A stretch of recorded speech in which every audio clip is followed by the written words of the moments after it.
Good evening, and welcome to What's Your Story? Tonight's episode is Ruby's World. You have heard it said that the pen is mightier than the sword. You have also heard that the whole world is a stage. My guest tonight is a gifted storyteller. Her pen chronicles our triumphs and struggles.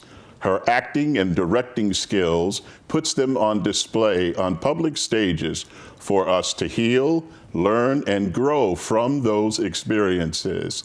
If it happens in your life, you'll see it on stage. Welcome to the show, Valerie. Thank you.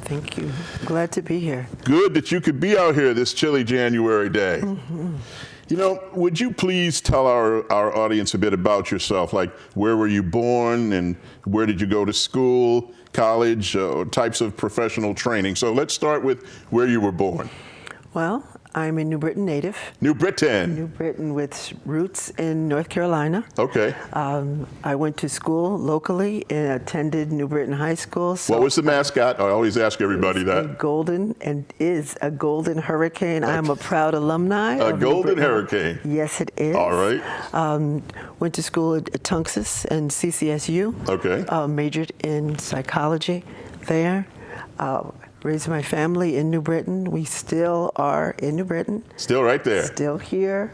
Share my life with my husband, my 5 children, and 4 beautiful grandchildren. All right. Mm-hmm. So have you left New Britain at any period to live elsewhere? No. No. I've always right lived there in New Britain. I've worked outside of New Britain most of my life, but always have lived in New Britain. Now tell me, if you were introducing me to New Britain and you were telling me the greatest thing about New Britain, what would you tell me it is?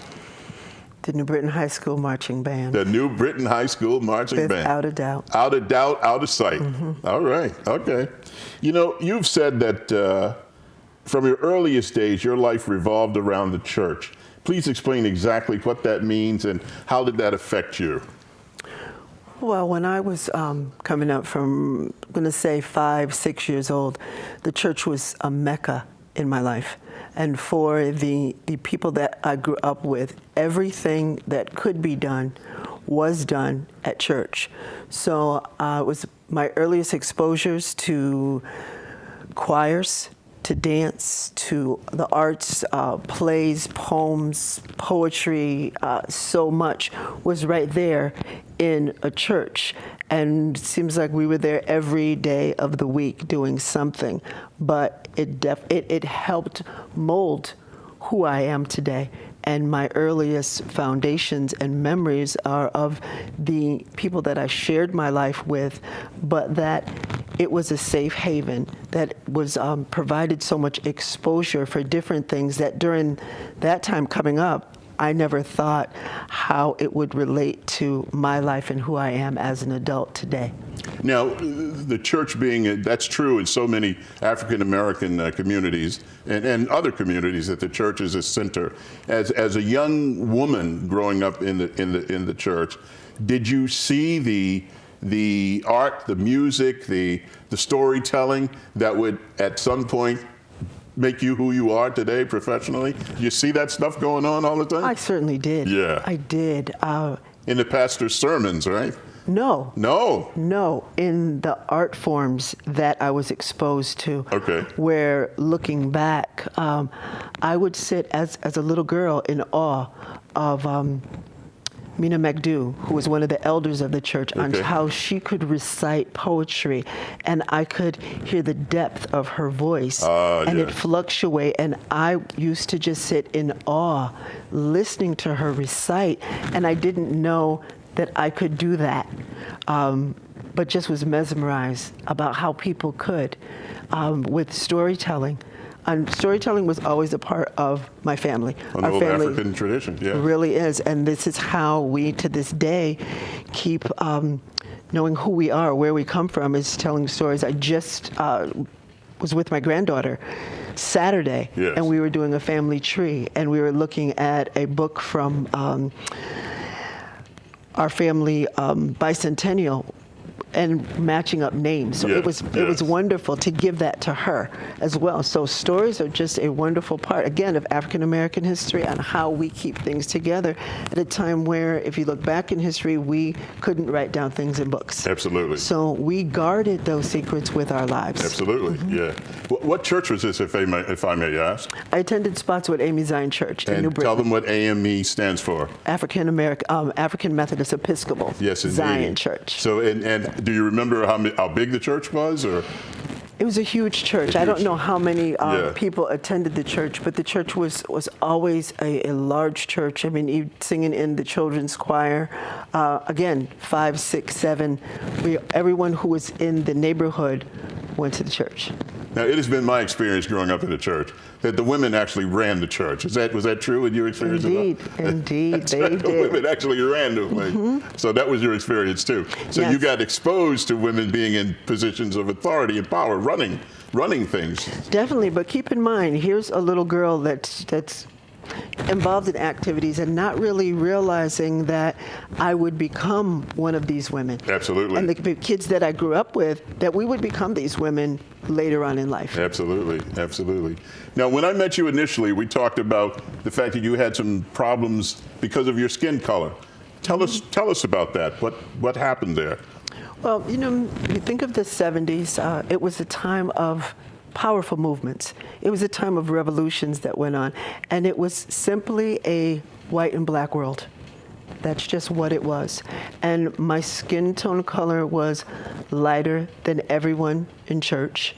And so I really had a hard time fitting in. My hair was very long, and I got into a lot of altercations about that, which I really didn't understand.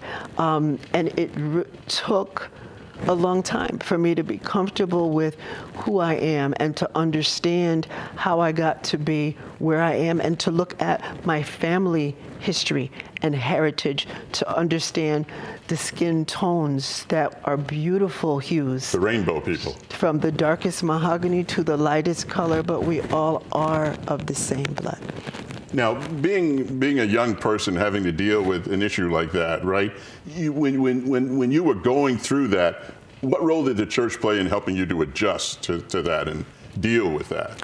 There was no role whatsoever, because I don't think it was something that was identified at all. The women of the church just had a coalition where everyone came together and grew as one. So I don't believe they really identified that there were issues with the group of children at that time. Now, Valerie, you know as well as I do that from our experiences, bitter or sweet, we develop things, we write things, we remember things. Did that happen to you because of your skin color experiences? Do you find it reflected in what you do today on stage? Oh, certainly.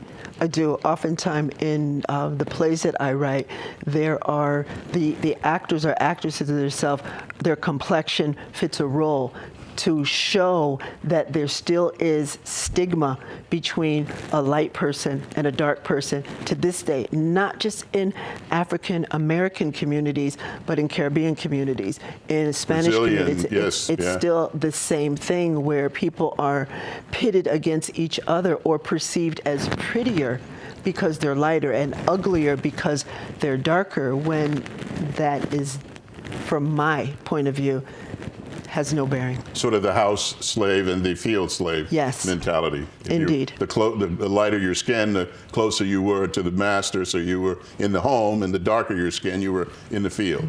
So you caught a lot of conflict because your skin was very light. In fact, you said you were lighter than most of the people you were around. I was.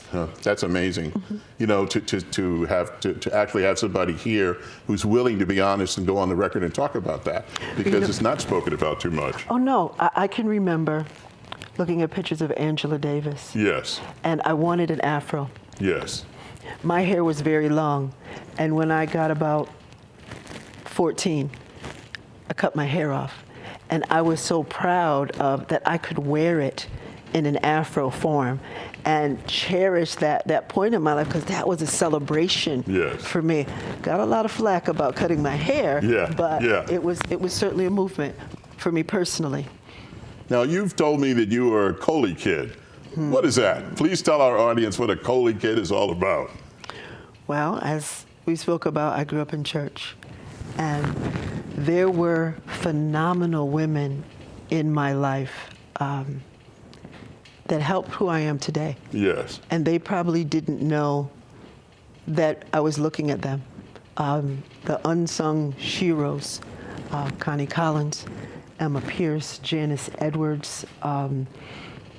Most of all, my mom was my first teacher for everything at all. But there was a woman in our community, Armentha Coley, and hence the title, Coley Kid. Yep. Mm-hmm. Now, Mrs. Coley lived up the street from where I was brought up, and she made sure that all of the kids in the community attended choir rehearsal, even when you didn't want to, dance, if there were plays going on and you didn't have a choice whether to have a part in the play, you were involved in it. You had to recite poetry. So she definitely pushed the empowerment of public speaking for everyone. She made sure that Black history was learned, not just during February. But this was in the 70s? This was in the 70s. Yes, okay. That we knew about Black historians, and she, as I look back, was the Harriet Tubman of my time, because this is, now you keep in mind, this is way before seatbelt laws. Yes, yes, indeed. She had a station wagon, and she would come and pick up everyone. So we all crammed in this station wagon, and it didn't matter that it sat 8 in the back. You would just cram in there, and you would go and be a part of what was going on. And she made sure that you knew. And to go with my life now, I make sure that my children know about African American history. It wasn't in the curriculum then. It is not now, as it should be, merged with an American history. Yes. But I knew from an early age that there were African American scientists and inventors. I knew who was responsible for the traffic light and an iron and a doorknob, who made a brake for a car. I knew that early on. So the fact that when I started having children and it wasn't taught, I knew that I had to teach them at home to take pride in their own heritage, their own upbringing, because there are many contributors. It gives you a sense of self when you know Gary Morgan did the traffic light. Indeed. Absolutely. When you understand that you contributed to the society as well, from the very earliest days, often under the most trying circumstances. I'd like to talk a little bit more about Miss Coley. What motivated her? What was her motivation? See, I'm not really sure. Because again, from the eyes of a child, she was the woman that was moving all of the time. She was, again, the Harriet Tubman. She was the coordinator for everything. The fact that the Martin Luther King Monument is in New Britain, she, along with many adults in the community, are responsible for that. And I can remember when the monument was erected, where we walked over the overpass, locked hand in hand, to get there. And that ceremony, the artists that created it, we were all a part of that.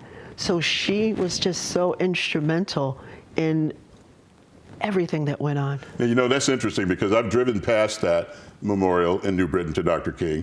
Actually, I've stopped a couple of times and looked at it, and it's wonderful.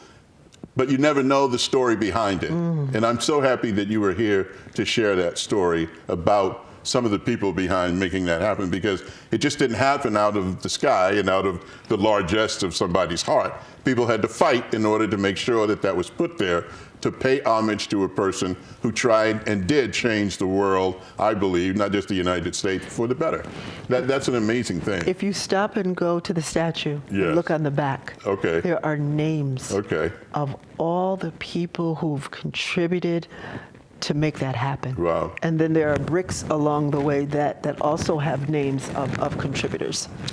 Pearl, is it Eatman? Pearl Eatman. Who's Pearl Eatman, and what does she mean to you? Pearl Eatman is my mother. All right. Talk to me about Mama. She is my first teacher. She is the person who allowed me to be the woman who I am today, through watching her raise her children, raise her family, work full-time. She worked at Pfaffner Bearings Company, which was a huge company in New Britain that made ball bearings. She made ball bearings that worked piecework. So she worked extremely hard in what she did. And it was simply for her children to see a better way, to see a better life. And I look back and my mom was tired many days. Her and my father shared child duties, so one worked one shift, one worked another shift. Yes. But it was just my sister and I. But she continuously made sure that we were exposed to everything that she didn't have, and more so, and even to celebrate. My mother is 93 years old, and we're blessed to have her with us today. She's still with us. She's still with us. God bless. Yes, Give Mom a indeed. shout out. Come on. Mom, this is for you. I love you. All right. Thank you for everything. You said, if I was listening correctly, you said, she helped make me the woman that I am. Mm-hmm. What woman is that? The strength that I have, the endurance, the faith. The no ways that tied. I have. No, that she instilled in me that there's nothing, she and my dad as well, there's nothing that I couldn't do if I believed. And that's, just been what I've been able to do, is to believe that everything is possible that I set my mind to. And no one could tell me anything different. I may have obstacles in the way, but there's a way around those obstacles. It just may take a little more time, a little more patience, a little more planning, but there's definitely a way. And that the lessons that she continuously taught were just essential for life. All right, Ruby, tell me this. I've called you Ruby, Valerie, you said both fit. Both fit. Tell me this. If you had a chance to choose your gender, go back, would you come back as a man or would you come back as a woman? I would come back as a woman. Why? Because women only understand women. Well, tell us about that, Ruby. I could not write the stories. Well, I've never been a man, and there are men that write. So let me put that out there, because I know you're a storyteller. So I want to give It's that okay. to you. It's not personal. Women interact with women differently. And I don't believe that I would be able to tell the stories from the places that I do if I were a different gender. Really? No, I experience life and relate to a vast group of women now in my life that are absolutely amazing. They are our story writers, they are poets, they are creative beings, but again, looking at my ancestry, Yeah. where there are women that made villages Yep. and continued to nurture each other. Yes. And so if I came back a man, I couldn't do that. And now at this point in my life, there are more women networks that I'm involved in that are wonderful. And I'm very thirsty for that, and I'm being fed what I need. And I provide as well. And so this way, you when you give, you get. So how could men contribute and help with that? How could we be useful in terms of the storytelling? And since we see things differently, as you said, maybe we're one half of the same. Oftentimes, with my scripts, what I'll do, and I've begun doing more with my cast, which are made up of male and female, Yes. is I'll ask them for their opinion. Because everyone has a different history. Right. Everyone has different experiences. Everybody's got a story. So I ask them for their feedback. Yes. So I can get perspectives not only from male or females, but different ages Yes. as well. Different sexual orientations Yes. within the cast Yes. that may look at things differently, but there may be similarities. So I get that perspective. Now, one of the things that's associated with males is sports. And when we interviewed your initial interview, you told me how sports helped you to be able to put things into place from a team perspective, how you do what you do as a team. Would you share that with the young ladies and the young men watching? How did sports help you? Oh, certainly. I was involved with sports since elementary school. Whether it was track or volleyball or basketball, there was always some type of sports involved. And so sports taught me good sportsmanship. It taught me teamwork. It taught me the value of working together collaboratively. So those skills that I just transferred into my life, and it continues on. It taught you the value of teamwork. And how valuable has that been? It's been exceptional. When not just in my life as a producer, as a director, but even in my family life, because the family is a team. And in order to work successfully, you have to be able to communicate. Everybody with each other. has a role. Everyone does. Yes, that's right, yeah. So We're in a my team work here. life, Right. so everything is a team. And if you go into it looking at it this way, know where is your role and how is it you can develop that role. So that's what it has helped me look at. You tell me one of the greatest discoveries about yourself was that you wrote, and you wrote, and you wrote, and you wrote. Tell the audience about that. The words just pour out of you, and that is not something that's new. That's been going on with you for a very long period in your life, correct? For as far back as I can remember, I've had a pen in my hand and a little scrap piece of paper, whatever I can get my hands on. And I know now that it is my ministry. It is my assignment. That there are stories that need to be told. And oftentimes, the content of my stories are things that people are not comfortable with. Like what? Like incest, like substance abuse, HIV and AIDS, diabetes, like homophobia, like talking about same-sex relationships. There's so much that part of Ruby's realm, and I know we're going to talk about this in a few, mission is to really make the audience feel uncomfortable so that you can look at your own perceived stigmas and phobias and to try to examine those, because if it goes on in your house, you're going to see it on stage. We do a huge piece on homelessness. No one wakes up and says they want to be homeless. No one wakes up and says they want to be addicted for the rest of their lives. No one says that. And families are affected by everything that goes on. What happens when you move people out of their comfort zone, Ruby? What happens? They become phenomenal. What happens? They take on characteristics of a character that they're familiar with, because someone in their life has been that character. They've seen it before. And my cast I call the chosen ones, because they are truly chosen. They take a role or a character that I've seen and I've created, and they take it to levels that I could only imagine in each and every production. Now, does your cast write as well, or do you do all the writing? I do all the writing. You do all of it? I do. My goodness. That must keep you really busy. It does. The writing is the simpler part. The editing is the severe bleeding of the production. Wow. Mm-hmm. Now, you've worked with people with HIV for more than 25 years. I have. Please explain how you got involved with that. And I got involved in the field quite accidentally. okay. I needed a job. I had one job and I needed a part-time job. Okay. I had one child at that time, and we needed to make things work a little better. Mm-hmm. So there was an ad in the paper that goes to tell you how long ago that was asking for an outreach worker. I didn't know what an outreach worker was. I didn't know what HIV and AIDS was. Yes. I simply knew I needed a job. I needed a job. And I applied. I met with the people at the agency, and they told me what it was, and they told me I had to talk to people. I said, great, I can do that. And I got the job.